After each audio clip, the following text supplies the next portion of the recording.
উমরার দুইটা ফরজ। আবার বলেন উমরার ফরজ কয়টা? দুইটা। একটা হচ্ছে এহরাম। এহরামটা তো আপনি বেঁধে ফেলেছেন। আপনি বাড়ি থেকে এহরাম বেঁধে গেছেন, আপনি মদিনার হোটেল থেকে বা মিকাত মসজিদ বা বীরে আলিম সেখান থেকে আপনি এহরাম বেঁধেছেন, একটা হয়েছে। আরেকটা হলো কাবা ঘরের কি করা? তওয়াফ করা।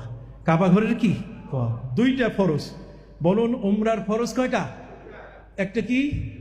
এহরাম। এহরাম মানে ওই যে নিয়ত করছেন, লাব্বাইক করছেন, ওটা শেষ। এরপরে আপনি কাবা ঘরের সামনে এসে তওয়াফ করবেন, এটা আরেকটা ফরজ। আপনি তওয়াফ শুরু করবেন কোত্থেকে? তওয়াফ শুরু করবেন কাবা ঘরের যে কর্নারে সবুজ বাতি জ্বলতেছে, কাবা ঘরের কর্নার যেটাতে হাজরে আসওয়াদ পাথর আছে, এর চারটা কর্নার। এই চারটা কর্নারের মধ্যে একটা কর্নার যেখানে কি আছে?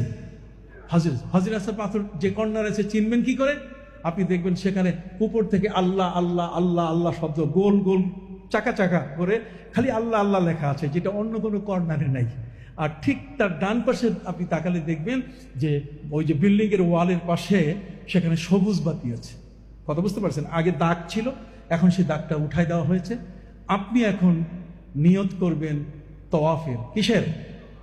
কিন্তু তওয়াফের নিয়তের আগে যারা পুরুষ তাদেরকে ইস্তেবা করতে হবে। কাবা ঘরের সামনে এসে গেছেন, এখন আপনাকে করতে হবে কি?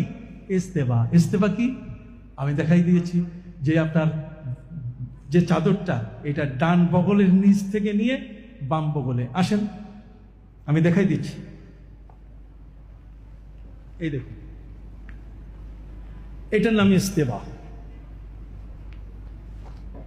এই ইস্তেবা, এই ইস্তেবা অবস্থায় আপনাদের তওয়াফ যখন শুরু হবে তার আগে আপনাকে নিয়ত করতে হবে। বলুন, আয় আল্লাহ, আমি 7 চক্করের মাধ্যমে আমার উমরার আদায়ের নিয়ত করলাম। অথবা আয় আল্লাহ, আমার উমরার 7 চক্করে তওয়াফ শুরু করলাম। এই তওয়াফটা শুরু করবেন কোথায়? তওয়াফটা হচ্ছে ওই যে হাজরে আসওয়াদ কর্নার, যেখানে এই হাজরে আসওয়াদ কর্নার যাইতে গিয়ে সেখানে আপনার একটা কাজ আছে। সে কাজটা হলো, আমার দিকে তাকান। হাজরে আসওয়াদ কর্নার হচ্ছে এই জায়গাটা, এই জায়গাটা হাজরে আসওয়াদ কর্নার। আপনি সেখানে এখনো যান নাই, আপনি সেখানে এখনো কি যান নাই। তো যান নাই যেহেতু, আপনি তো এখনো পিছিয়ে আছেন, এখনো আপনার তওয়াফ শুরু হয়নি। তওয়াফ শুরু হবে কোত্থেকে? এই দেখেন, এটা হচ্ছে দাগ,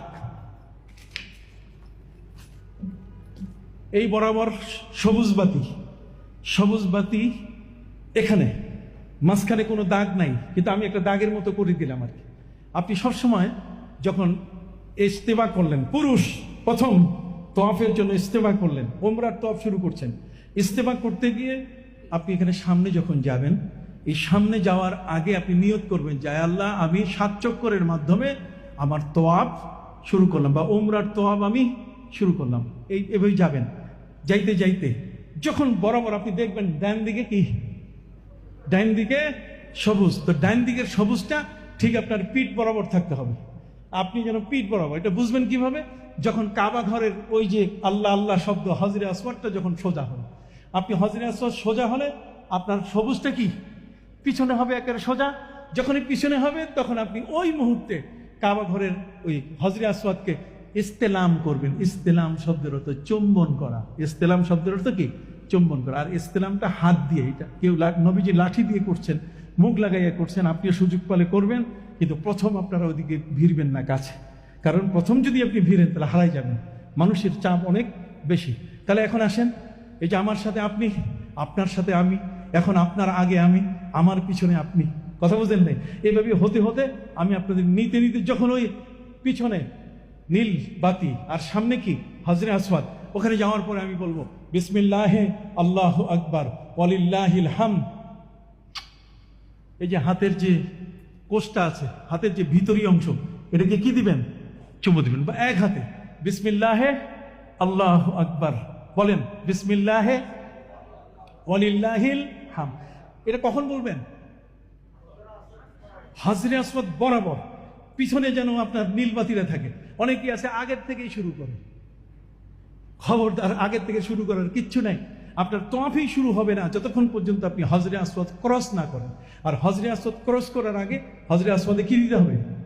তাকে ইস্তেলাম করতে হবে। অর্থাৎ বিসমিল্লাহে আল্লাহু আকবার শুরু হলো। এরপর আমার বইতে দোয়া আছে, প্রথম চক্করের দোয়া, এটা পড়ে ঘুরে ঘুরে এই হাজরে আসওয়াদ যে কর্নারটা, এর সামনের কর্নারটাকে বলে রোকনে ইয়ামানি। কি বলে? রোকনে ইয়ামানি। এই রোকনে ইয়ামানি পর্যন্ত দোয়া শেষ। তারপরে এখান থেকে ওই হাজরে আসওয়াদ পর্যন্ত আসতে আপনি এখন হাত এভাবে করবেন। বলেন, হাতটা কি এরকম বলেন, রব্বানা, পড়েন রব্বানা আতিনা ফিদ দুনিয়া হাসানা ওয়া ফিল আখিরাতি হাসানা ওয়া কিনা আযাবান নার ওয়া আদখিলনা আল জান্নাতা মা'আল আবরার ইয়া আজিজু ইয়া গাফফারু ইয়া রাব্বাল আলামিন। বাস, শেষ হয়ে গেল। আপনি এটা যতবার এই হাজরে আসওয়াদের কর্নারে আসেন নাই, রুকনে ইয়েমানি থেকে এটা পড়তেই থাকবেন। এখানে আর অন্য কোনো দোয়া নাই। রুকনে ইয়েমানি পার হয়ে হাজরে আসওয়াদে যখন আসবেন, এখানে আসার সাথে সাথে আবার দেখবেন যে আমার নীল বাতিটা পিছনে এবং হাজরে আসওয়াদ সামনে আছে কিনা।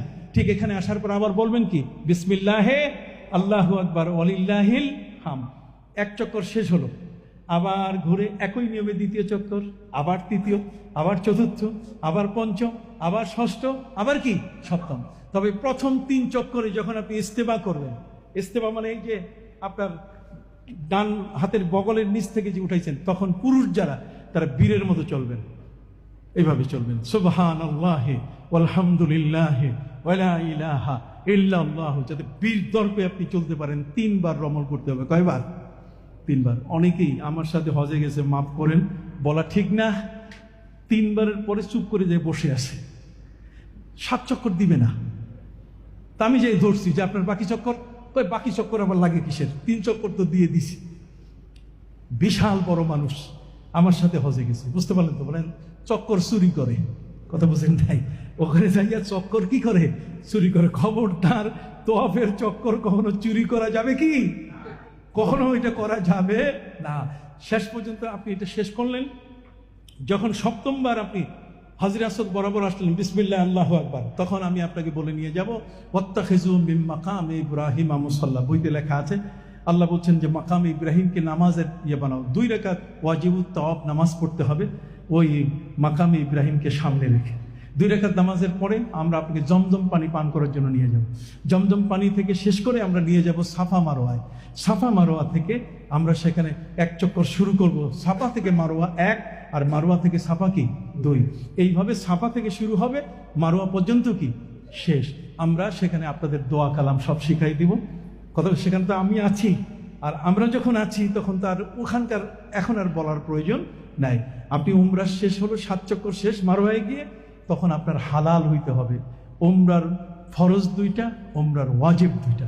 ফরজ হচ্ছে এহরাম বাঁধা, কাবা ঘরের তওয়াফ করা, আর ওয়াজিব হচ্ছে 2টা, সাফা মারোয়ার সাই করা আর হালাল হওয়া। হালাল হইতে গেলে যারা পুরুষ, মাথার চুলগুলো আমরা কেটে ফেলবো অথবা এটা নেড়ে করে ফেলবো। কথা বুঝতে পারছেন? এই চুল নিয়েও বড় ইতিহাস আছে আমার সাথে। চুল কাটবে না। এন্ড ওয়াইফ বলছে যে হুজুর আমার স্বামীর সব শেষ, চুল কাটবে না, ও চুল কাটতেছে না। আমি বহু বুঝাইয়া টুজাইয়া তারপর আমি ভাই অল্প একটু কাটেন, তারপরও কাটতে হবে, না হলে আপনি হালাল হইতে পারবেন না। কথা বুঝতে পারেন? এটা হালাল হওয়ার বিধান, আল্লাহর বিধান আপনাকে মানতে হবে। যাই হোক, হালাল হয়ে যাওয়ার পরে আমরা হালাল হব এমন যে আমরা ওখানে যারা নাপিত আছে, বারবার সব আছে, বারবার সবে গিয়ে আমরা সেখানে হালাল হয়ে যাব। মহিলা যারা আছে, মা বোন, ওখানে আপনাদেরকে দেবো না। আপনারা আপনাদের লাগেজে, আপনার এইটা হ্যান্ড লাগেজ না, আপনার যে লাগেজটা আপনারা ফিতায় দেবেন, ওই ফিতার মধ্যে একটা কেচি নিয়ে যাবেন, কেচি নিয়ে যাবেন, যাতে করে আপনারা একে অপরের, যে বা স্বামী যদি হয় তার স্ত্রীর এই চুল যা আছে পুরা চুলটাকে মা বোনরা একসাথে করে এই সামনে 1 কর পরিমাণ কেটে দিলেই সেটি হালাল হয়ে যাবে। তখন হালাল হয়ে যাওয়ার পরে পুরুষ যারা আছে অ্যাজ ইউজুয়াল আপনার পাঞ্জাবি, আপনার সেলাই করা পোশাক, মা বোন যারা আছেন আপনার যে পোশাক পরছেন তার চেয়ে আরো ভালো পোশাক পরেন, কোনো আপত্তি নেই। এবার কাবা ঘরে নিয়মিত আপনি যাবেন, আর নিয়মিত গিয়ে সেখানে আপনি আপনার ইবাদতবন্দি করবেন।